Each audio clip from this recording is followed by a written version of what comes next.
Study कर रहे हैं इलेक्ट्रिक कैपेसिटेंस क्या होती है, विद्युत धारिता क्या होती है। हमने पोटेंशियल पढ़ा था।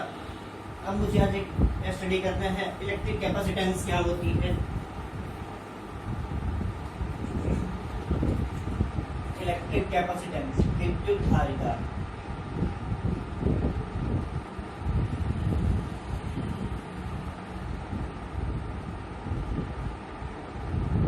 इलेक्ट्रिकल कैपेसिटेंस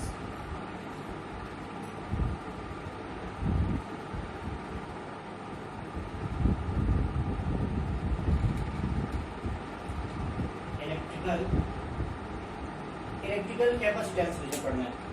विद्युत धारिता क्या होती है। आपको पता है कि जब किसी चालक को आवेश दिया जाता है तो उसके विभव में जो वृद्धि होती है वो चालक में दिए गए आवेश के और उत्पन्न विभव के अनुपाती होती है। मतलब ये चालक को आपने आवेश क्यों दिया है तो उसमें जो विभव होगा वो इसके अनुपाती डायरेक्टली प्रोपोर्शनल में ही बढ़ेगा। मतलब यदि किसी चालक को आप एकांक आवेश देते हैं तो उसके विभव में वोल्ट उसके अनुपात में होती है, मतलब उसकी इनवर्सली प्रोपोर्शनल में होती है। ठीक है, मुझे पढ़ना है क्या इलेक्ट्रिकल कैपेसिटेंस मतलब क्या, विद्युत धारिता। तो जब किसी चालक की आप चार्ज देते हैं, कोई आवेश देते हैं तो उसमें जो विभव होता है वो उत्पन्न होता है, विभव भी बढ़ता है और कितना बढ़ता है उसके अनुक्रमानुपात में बढ़ता है। मतलब जितना आपने Q चार्ज दिया है उसके अनुक्रमानुपात में वोल्ट भी अर्थात विभव भी पोटेंशियल भी इंक्रीज करेगा। अब यदि आप इसको सॉल्व करें तो Q is equal to C, Q is equal to CV, कोई प्रोपोजल सारा होगा Q is equal to CV। तो जो ये C इसी को हम क्या बोलते हैं, धारिता। अर्थात हम लिख सकते हैं C is equal to Q upon C is equal to Q upon V। मतलब कि किसी गोली चालक को आपने आवेश दिया और उसके विभव में एकांक वृद्धि हुई तो उनके अनुपात को हम क्या बोलते हैं, धारिता। क्या, किसी चालक को आपने आवेश दिया और उसके विभव में एकांक वृद्धि हुई, ठीक है, तो एकांक वृद्धि के अनुपात को ही हम क्या बोलते हैं, धारिता C। क्योंकि आप जब किसी चालक को आवेश देते हैं तो उसमें विभव में भी वृद्धि होती है और कितनी वृद्धि होती है, इन दोनों के अनुपात में वृद्धि होती है, डायरेक्टली प्रोपोर्शनल। ठीक है, अब ये Q इज डायरेक्टली प्रोपोर्शनल भी, तो Q इज इक्वल टू क्या हो जाएगा, CV, तो C is equal to Q upon V। Q upon V मतलब क्या, C क्या है, धारिता। धारिता बराबर क्या हो जाएगा, आपने जितना आवेश दिया और उसमें जितना विभव जितनी वृद्धि हुई, उन दोनों का जो रेशियो आएगा, उन दोनों का जो अनुपात आएगा उसको हम क्या बोलेंगे, चालक की विद्युत धारिता। अब धारिता C is equal to Q upon V। अब क्या आप इसका यूनिट देखें, इसका मात्रक देखें, यूनिट्स, तो क्या हो जाएगा, C is equal to Q upon V। तो Q मतलब क्या होता है, कूलाम, और ये क्या हो जाएगा, वोल्ट, मतलब कूलाम पर वोल्ट। हम क्या लिख सकते हैं इसको कि धारिता C is equal to coulomb प्रति वोल्ट। अब कूलाम प्रति वोल्ट को हम क्या बोलते हैं, फैरड। क्या बोलते हैं, फैरड। अर्थात जो धारिता का एसआई मात्रक जो है वो क्या है, फैरड। ठीक है, अब यदि हम लिखें कि 1 फैरड बराबर, तो 1 फैरड बराबर क्या हो जाएगा, 1 कूलाम बटे 1 वोल्ट। 1 कूलाम बटे 1 वोल्ट को हम क्या बोलेंगे, 1 फैरड। ये इसकी क्या हो जाएगी, एसआई यूनिट। आप यदि इसके और मात्रक हो सकते हैं, मान लीजिए मैंने कहा 1 माइक्रोफैरड, तो 1 माइक्रोफैरड बराबर कितना, 1 माइक्रोफैरड बराबर कितना हो जाएगा, 10 to the power -6 farad. Farad को कहे से F से भी व्यक्त करते हैं, F से व्यक्त करते हैं। ठीक है, ये क्या हो जाएगा, 1 माइक्रोफैरड बराबर कितने farad, 10 to the power -6 farad. यदि मान लीजिए एक नैनो फैरड पूछा जाए कि 1 नैनो फैरड बराबर कितने, 1 नैनो फैरड बराबर तो कितना हो जाएगा, 10 टू द पावर -9 फैरड। ये क्या हो गए, स्मॉलेस्ट यूनिट, मतलब छोटी छोटी यूनिट्स हो गई फैरड्स की। ठीक है, अब यदि आप इसका डायमेंशनल फार्मूला देखें,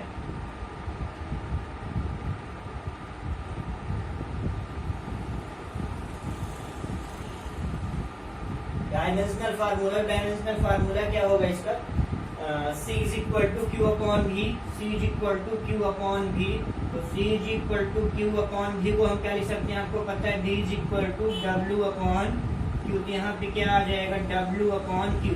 क्यू थर्ड स्टेप में ऊपर चला जाएगा, C is equal to Q square upon W। अब आपको पता है W इज इक्वल टू क्या होता है, F इंटू डी। तो यहाँ पे क्या हो जाएगा, C is equal to Q. तो क्यू का क्या होता है, कूलाम स्क्वायर, और इसका क्या हो जाएगा, कार्य का न्यूटन जो होता है। तो डायरेक्टली हम इसको ऐसा भी लिख सकते हैं, क्यू स्क्वायर मतलब क्या, क्यू का जो भी सूत्र होता है वो क्या होता है, 80। तो 80 का स्क्वायर, और डब्ल्यू मतलब एफ इंटू डी। तो बल का क्या होता है, फोर्स का mlt पावर -2 इंटू डी का क्या हो जाएगा, डी का हो जाएगा कितना, डी मतलब डिस्टेंस, डिस्टेंस मतलब दूरी, मतलब इसकी यूनिट भी क्या हो जाएगी, एल। तो अगले स्टेप में मैं इसको क्या लिख सकता हूँ, A square T square upon M L square T power -2। तो अगले स्टेप में सब ऊपर जाएंगे तो क्या हो जाएंगे, C is equal to M inverse L की पावर -2, और क्या हो जाएगा, टी नीचे से ऊपर जाएगा, नेगेटिव टू पावर 4 और ए टू द पावर 2। ये क्या आ जाएगा, इसका डायमेंशनल फार्मूला, इसका कैपेसिटेंस मतलब विद्युत धारिता का। ठीक है, अब यदि मान लीजिए कहा जाए एक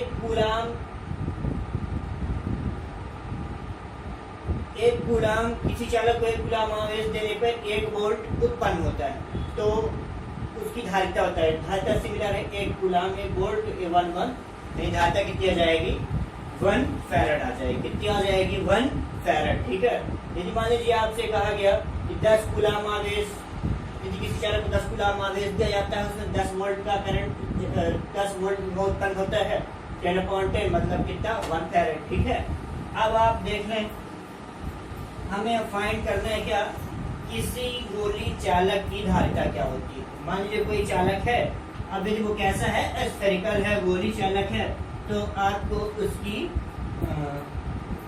धारिता निकालना है, अर्थात उसकी क्या निकालना है, इलेक्ट्रिकल कैपेसिटेंस। ठीक है, तो आप देख लें,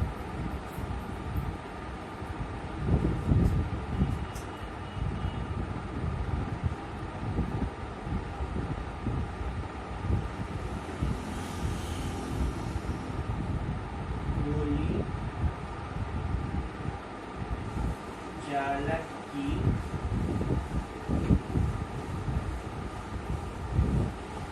धारिता, electrical capacitance of spherical conductor.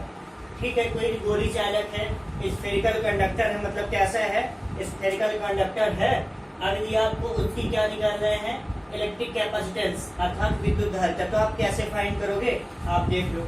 Suppose that मान लिया यहाँ पे एक गोली चालक, हमने मान लिया कि एक गोली चालक क्या है, एक गोली चालक। ठीक है,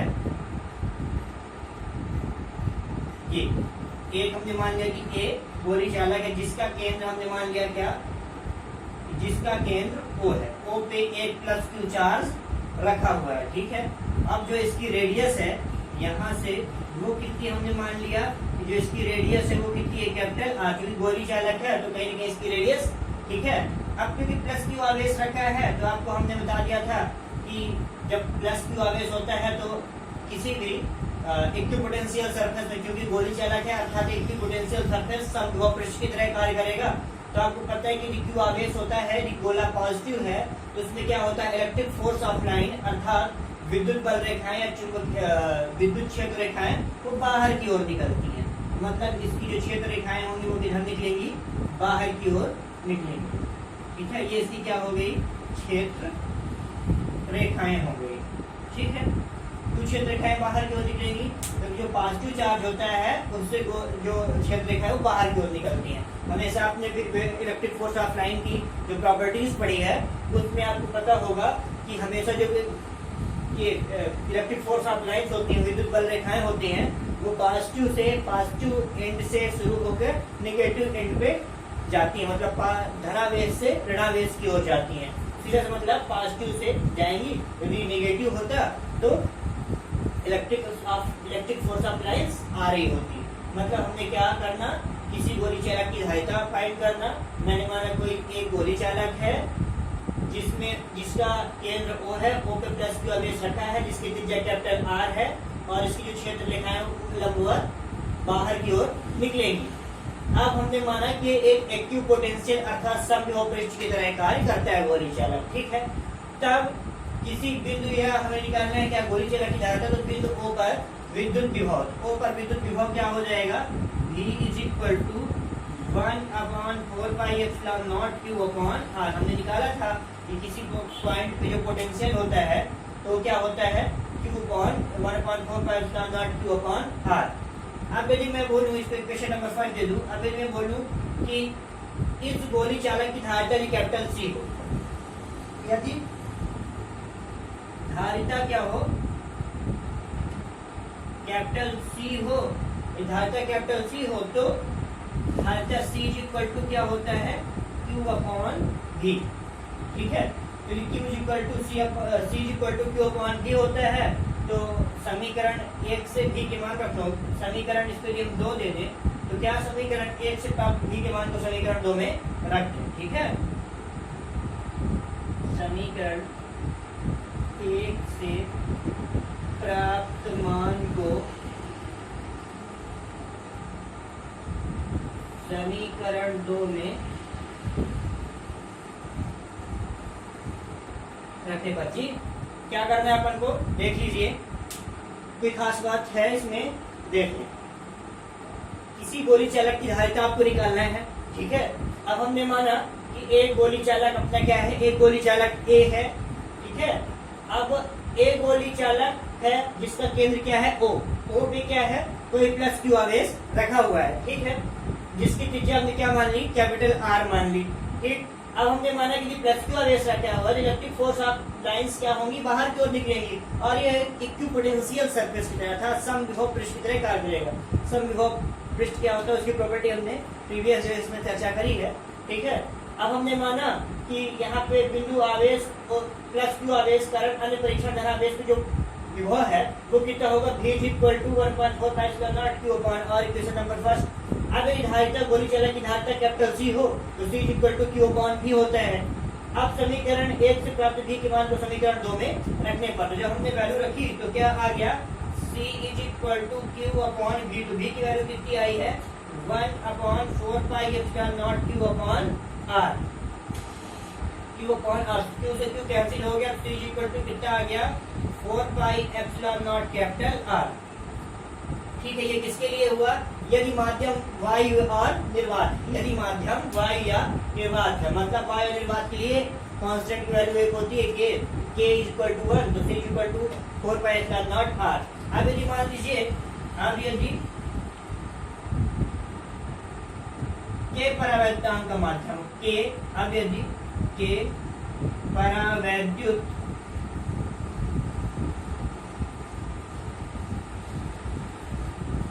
माध्यम हो तो K परावैद्युत माध्यम के लिए एक बार आप यहाँ से फिर से देख लो इस कंडीशन से, यदि मैं इसको दे दूं 2.1 इक्वेशन, तब के लिए क्या हो जाएगा, C is equal to Q/1/4πε0 K constant K परावैद्युतांक K परावैद्युत माध्यम के लिए, ठीक है, Q/R। तो Q से Q कैंसिल, तो C is equal to 4πε0 KR। ये क्या हो गया, यदि कोई K परावैद्युत माध्यम हो तब के लिए, ठीक है, 3 और ये क्या हो गया 4। 3 का वायु निर्वात के लिए, यदि कोई गोली चालक है वो वायु और निर्वात में है तो C is equal to 4πε0 R। यदि कोई गोली चालक है उसमें कोई K परावैद्युत माध्यम भर दिया जाए, मोम, अभ्रक, कुछ भी, ठीक है, तो C is equal to 4πε0 KR। जो परावैद्युत माध्यम होते हैं वो कुछ भी नहीं, ठीक है, C is equal to 4πε0 KR, equation number 4, ठीक है। मतलब कि कोई परावैद्युत माध्यम K भरा हुआ है तो आप यहाँ से फाइंड कर सकते हो, वायु निर्वात में है तो आप ये। अब मान लीजिए मैं बोलूं कि किसी गोली चालक की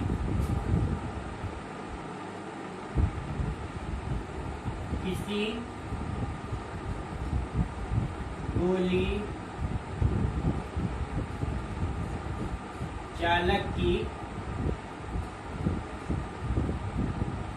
त्रिज्या, किसी गोली चालक की त्रिज्या 1000 किलोमीटर, किसी गोली चालक की त्रिज्या 1000 किलोमीटर है तो उसकी धारिता क्या कीजिए। तो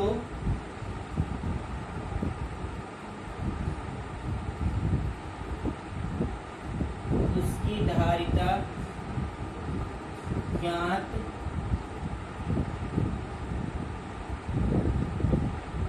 कीजिए। क्या, किसी गोली चालक की त्रिज्या 1000 किलोमीटर है तो उसकी विद्युत धारिता ज्ञात कीजिए यदि गोली चालक वायु निर्वात में हो।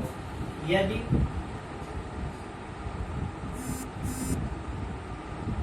गोली चालक वायु या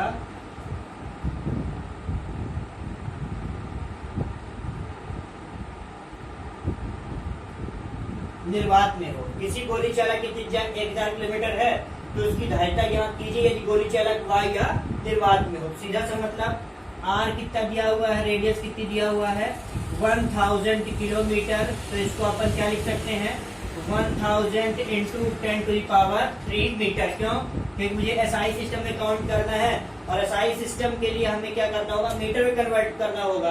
तो आपको पता है कि 1 किलोमीटर और कितना होता है 1000 मीटर, तो 1000 को हम क्या लिख सकते हैं 10⁻³ 10 इंटू 10 इंटू 10 मतलब 10⁻³ तो 1000 इंटू 10⁻³। अब मुझे क्या करना है, इसकी धारिता फाइंड करना। C इक्वल टू यहाँ से 1/4πε0, ठीक है, यहाँ से 1/4πε0 की वैल्यू मुझे, क्योंकि यहाँ पे फार्मूला क्या है, फार्मूला मेरा है C इक्वल टू 4πε0r। क्यों, क्योंकि माध्यम बाह्य निर्वात में है तो K लगाने का कोई मतलब नहीं, मतलब डायरेक्टली फार्मूला हम फार्मूला नंबर 3 का यूज करेंगे, ठीक है। C equal to 4πε0r। अब क्योंकि मुझे पता है कि 1/4πε0 की जो वैल्यू होती वो होती 10⁹ 9 इंटू 10⁹ तो मैं इसको क्या लिख सकता हूँ, इसकी value C equal to 1/9 into 10⁹ क्यों, क्योंकि डायरेक्टली वो ऊपर था। अब क्योंकि 1/4πε0 की वैल्यू इतनी होती है तो मैं इसको क्या लिख पाऊंगा, ये 4πε0 बस है, मैं इसको क्या लिखूंगा 1/9 इंटू 10⁹ इंटू रेडी। तो रेडियस आपकी कितनी है 1000 इंटू 10⁻³ तो आप यदि इसको ऊपर लेना है तो आप इसको क्या लिख पाएंगे C इक्वल टू 9 इंटू 10⁻⁻9 इसको आप लिख पाएंगे। तो ये कितना हो जाएगा इंटू 10⁻³ इंटू 10⁻³, ठीक है। ये कितना हो जाएगा 10⁻³ इंटू 10⁻³ 10⁻6 और -9 तो C इक्वल टू 3 इंटू 10⁻⁻3। ये क्या आ गया फैरड, ठीक है। क्यों, क्योंकि आपको पता है कि ये ऐसा होगा, मतलब 10⁻³ बेस इक्वल तो सॉरी हाँ बेस इक्वल तो इसकी पावर एडिटिव हो जाएंगी, मतलब माइनस प्लस माइनस माइनस -3 ये कितना होगा 9 इंटू 10⁻³ ये क्या आ गया, इसकी धारिता आ गई, अर्थात क्या इसकी जो आपकी क्या है कैपेसिटेंस वो आ गई, ठीक है। अब आप और आगे देख लो,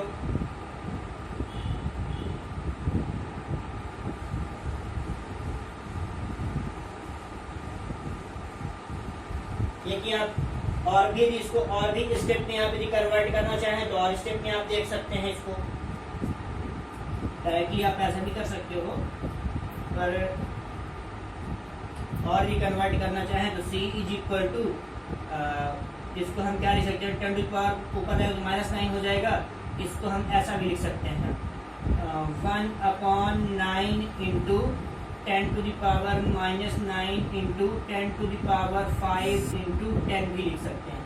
एक 10 को हमने एक 10 को यहाँ से एक 10 को बचा रहने दिया, दो यूज कर दिया 10⁵, तो ये क्या आ जाएगा 9 से हम कैंसिल करें तो 1.1 भी आ जाएगा, ठीक है। ये कितना हो जाएगा C equal to 1.1 into 10⁻⁻4 farad, ये भी आ जाएगा। यदि आप इस तरह की काउंटिंग करें तो ऐसा भी आप कर सकते हैं, ठीक है। यदि आपने पिछली वाली काउंटिंग करना चाहा तो पिछली वाली काउंटिंग कर सकते हो। अब यदि मान लो आपको कह दिया जाए यदि गोली चालक वायु या निर्वात में न होके कोई के परावैद्युतांक माध्यम में हो। क्या हो? जिसमें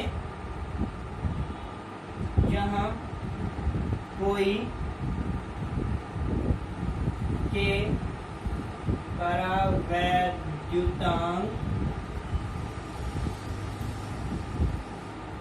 माध्यम हो और आपको के बराबर सपोज दैट दे दिया जाए 80, जहां के बराबर 80 दे दिया जाए, तब आपको क्या करना होगा? तब आपको सारी चीजें यही फार्मूला जो है, फार्मूले से आप देख लें, तब आपको क्या करना होगा? तब आपको फार्मूला नंबर 4 का एप्लीकेशन करना होगा। क्यों? क्योंकि कोई के परावैद्युतांक माध्यम, के परावैद्युत माध्यम के लिए, ठीक है, के परावैद्युत माध्यम, ठीक है, परावैद्युतांक मतलब डाइलेक्ट्रिक कांस्टेंट होता है, ठीक है, वो क्या होता है? इलेक्ट्रिक फील्ड की इंटेंसिटी, मतलब E0 के टर्म्स को हम क्या लिखते हैं? के परावैद्युतांक माध्यम, पर यहाँ पे हमें क्या यूज करना है? परावैद्युत, ठीक है। तो C is equal to 4 pi epsilon naught K R, ठीक। तो C इज इक्वल टू आप क्या लिख पाओगे? फार्मूला जो आपका अप्लाई होगा, C is equal to 4 pi epsilon naught K into ये आर, ठीक है। तो अब आप क्या अप्लाई कर पाएंगे यहाँ पे? 1/4 पाई एप्सिलॉन नॉट और इंटू के, ठीक है। तो यहाँ पे क्या हो जाएगा? 1/4 पाई एप्सिलॉन नॉट के होता है, C is equal to 1/4 pi epsilon naught K into R, ठीक। अब आपको यहाँ पे इस पूरे की वैल्यू कितनी होती? 1/4 पाई एप्सिलॉन नॉट की वैल्यू होती 9 into 9 तो C इज इक्वल टू कितना हो जाएगा? 1/9 into 10⁹ के और क्यू अपॉन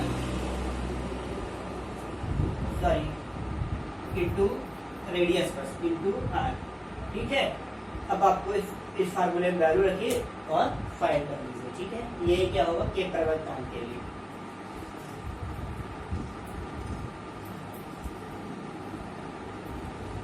ये क्या हो गई? गोली चालक की, किसी गोली चालक की धारिता हम ऐसे फाइंड करते हैं। अब जो अगला टॉपिक है वो हमारा क्या है? कैपेसिटर, संधारित्र।